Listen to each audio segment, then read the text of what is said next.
The Tarrant County Master Gardener Association has partnered with the Tarrant Regional Water District to encourage water conservation. TRWD maintains 4 area lakes and pipelines needed to provide surface water to local water treatment plants so they can clean that water to meet drinking standards for our communities.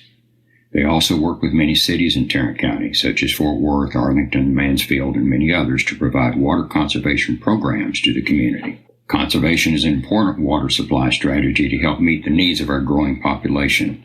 There are currently 2.3 million people living in Tarrant County, and this is expected to double over the next 50 years. At SaveTarrantWater.com, you can sign up for free weekly watering advice custom to your location.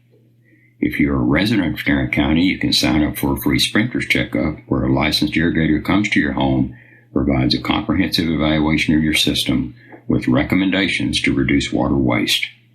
There's also an event calendar where you can find information about future classes and workshops. So be sure and check out SaveTarrantWater.com to sign up for their free services. Hi, everybody. So glad that you took time out of your busy day to be with us. Today, we are going to talk about vegetable gardening in North Texas. This is not meant to be an in-depth presentation on all of the technicalities of growing vegetables, but instead, it's meant to be an informative and inspirational overview and to answer questions like, what do I plant? When should I plant it? And how much should I plant? The first question you should ask yourself is, what do vegetable plants need to thrive? The first thing they need is good soil.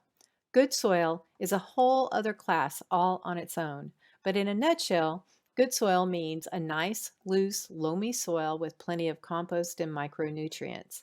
I would highly suggest that you get your soil tested before planting to find out if your soil is lacking or even has an excess of any nutrients before planting.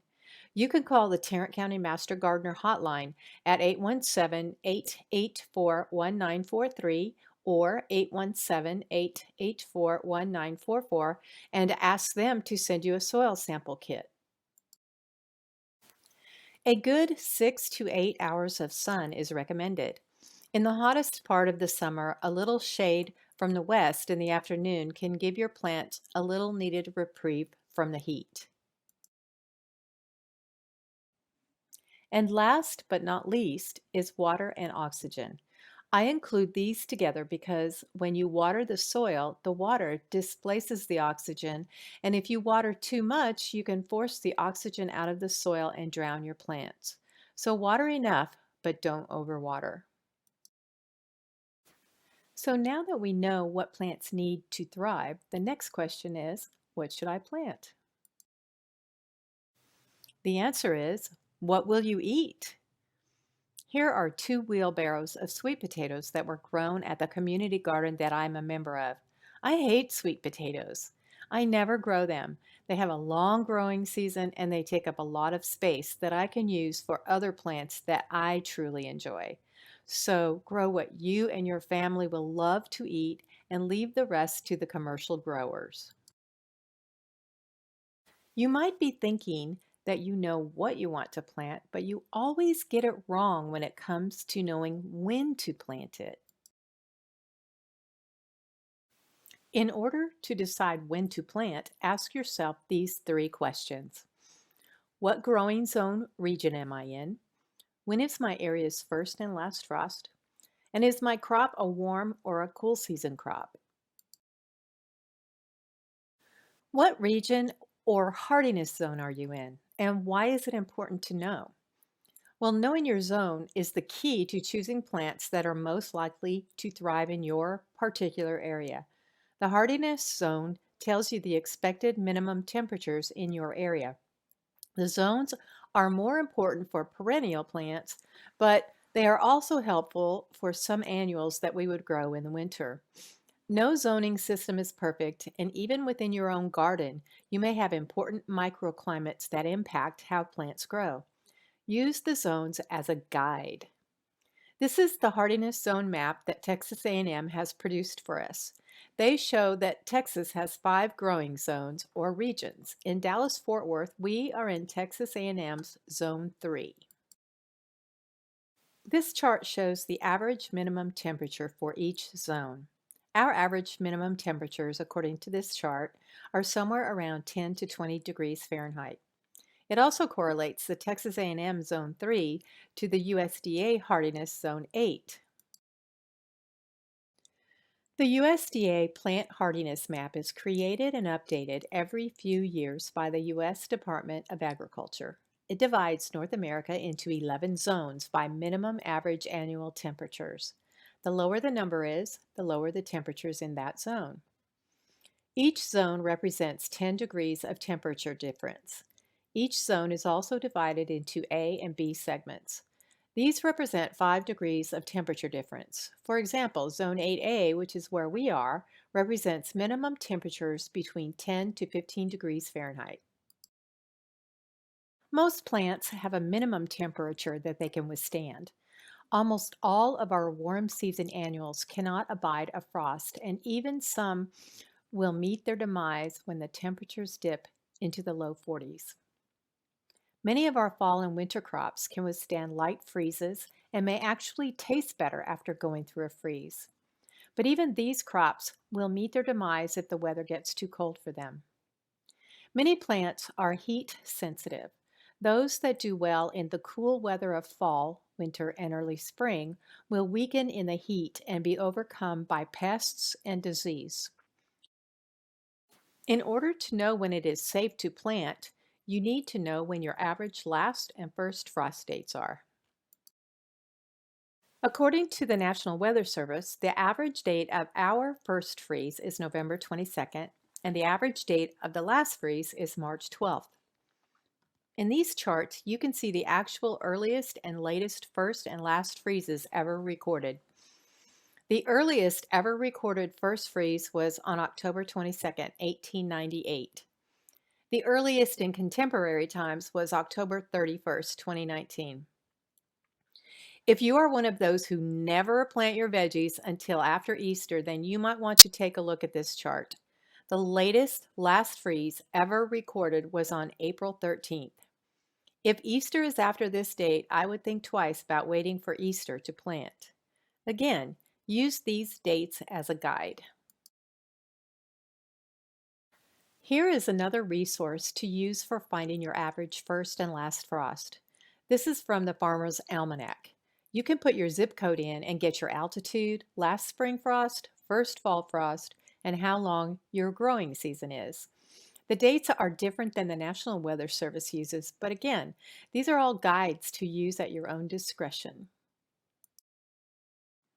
How do you know if your crop is a warm or a cold season crop? The easiest way to know is to use a planting guide. There are many planting guides out there on the internet. Some are easier to use than others. I will discuss 3 for our area: Texas A&M's guides, North Haven Gardens guides, and Arbor Gates guide. Here are the URLs for Texas A&M's spring and fall planting guides.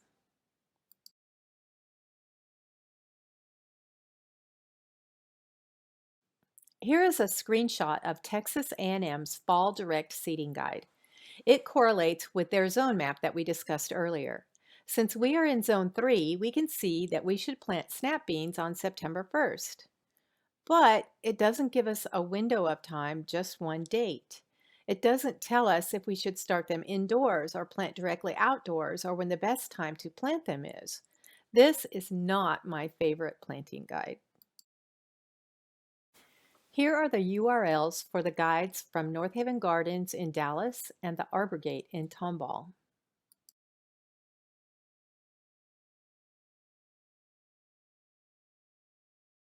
Here is a screenshot of the North Haven Gardens Guide.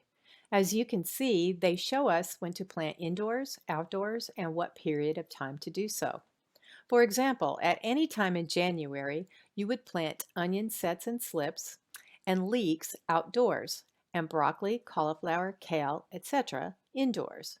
From March 15th to April 20th, you would plant bush, lima, and pole beans outdoors. Here is a screenshot of the Arbor Gates guide. They have guides for zones 8A to 9B. I love this guide because you can see the whole year at a glance for any vegetable type. The symbol key shows an empty box for planting inside, a solid box for planting outside, and an empty diamond for the best times to plant. The columns include the crop, family group, which is helpful for crop rotation. You don't want to plant the same family in the same place every year if you can help it.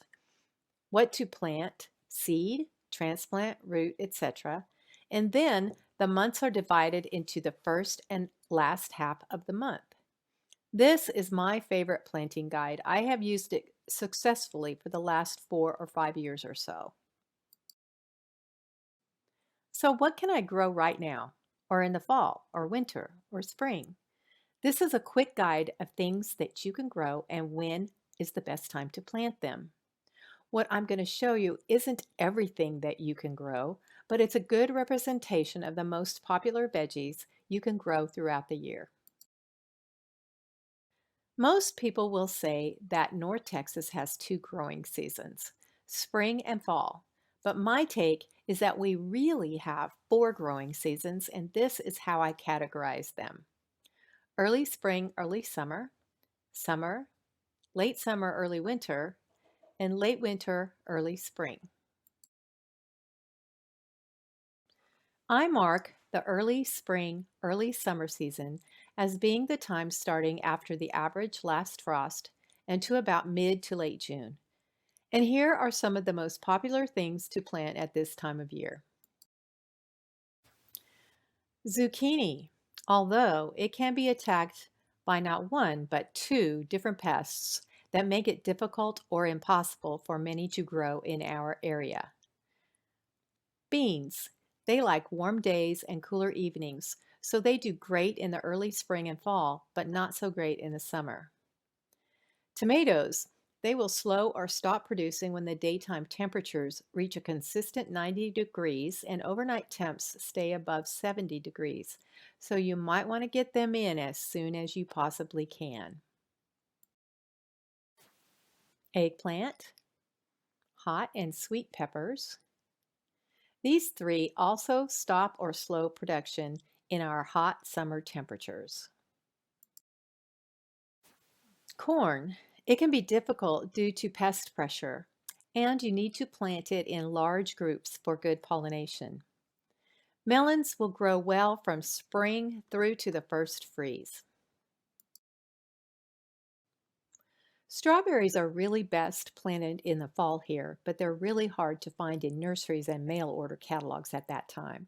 So we generally plant them in spring unless we can find a friend who has some runners that they'll share with you in the fall. Cucumbers love the warm days and cool nights of spring and fall, but not the heat of summer. Sweet potatoes.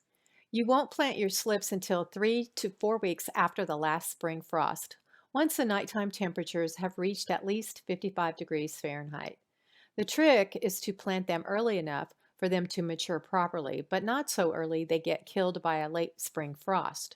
They will grow all spring through summer until the first frost. Herbs can be planted as soon as the last frost and will grow well all summer and fall.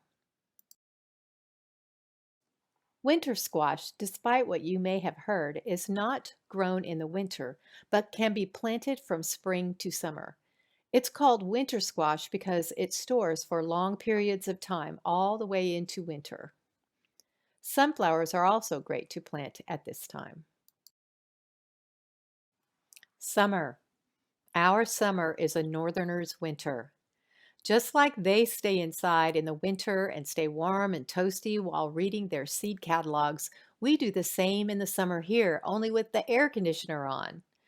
I consider our gardening summer to be July and August, but even with our harsh summers, there are still some things that we can grow that can take the heat.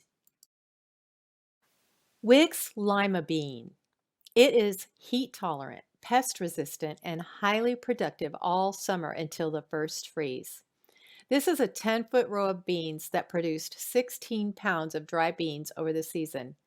I never liked lima beans, but I received this as a free giveaway and decided to plant it. The beans are really good. They're not dry like the old-timey lima beans that your mom bought in the freezer section of the supermarket. It also makes a great summer screen in the backyard. Field peas, some people call them cowpeas, are great to plant after pulling potatoes or onions. Black-eyed peas, purple hull peas, cream peas, etc.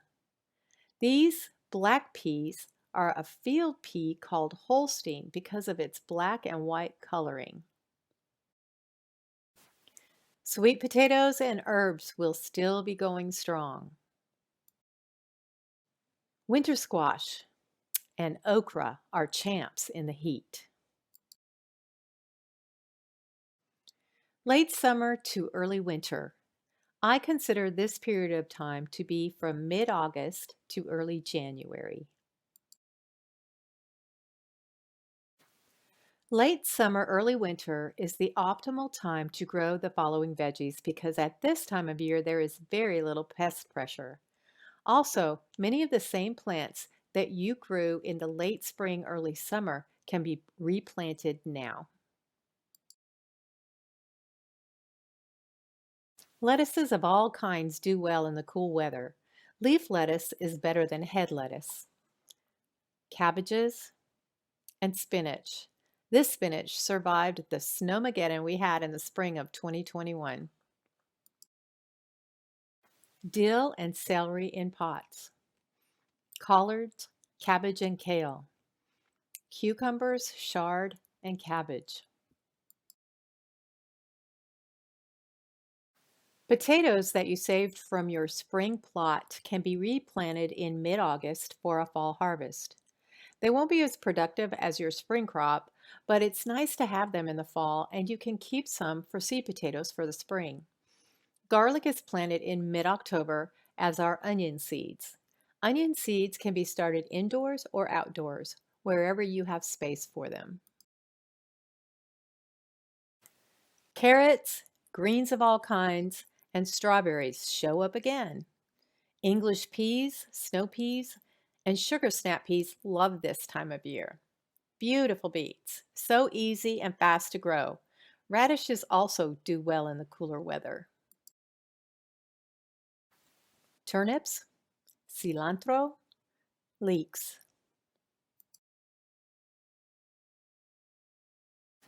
More cabbage. This one is a Chinese cabbage.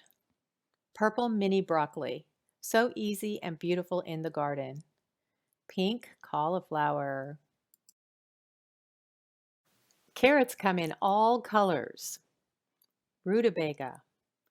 Lemons, broccoli, and cauliflower. If you have ever tried to grow cauliflower and failed at it, it's probably because you tried the white cauliflower. Try the orange or the pink or the green ones and you will be so happy. They're so much easier to grow than the white ones. They have more nutrition and they're just beautiful. Late winter, early spring. I consider this to be from mid-January to around the middle of April. January and February is the time that you would start your tomato, pepper, and eggplant seeds indoors. Plant the cold hardy vegetables again at this time. But I want you to note that it's too late to plant garlic or onion seeds at this time, but you can plant onion slips now if you weren't able to grow them from seed in the fall.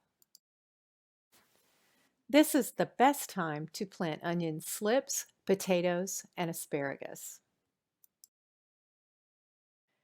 Now that you know when to plant and what to plant, you might be asking, how much should I plant? Well, it all depends on the amount of space you have and the number of people that you are growing for. You might not have enough space to grow enough food to last a year for your entire family, but if you do, here's a handy chart that you can find on page 10 of the Texas Home Vegetable Gardening Guide at the Texas A&M website. This handy chart tells you the name of the vegetable, the number of days to first harvest after planting, how long you should expect to be harvesting, the yield per 100 feet, and the approximate planting per person for fresh eating or preserving. These resources will help you to get started now that you know what and when to plant. They will guide you through choosing varieties and how to plant the vegetables. And remember, you can always call the Tarrant County Master Gardeners hotline at 817-884-1943 or 817-884-1944.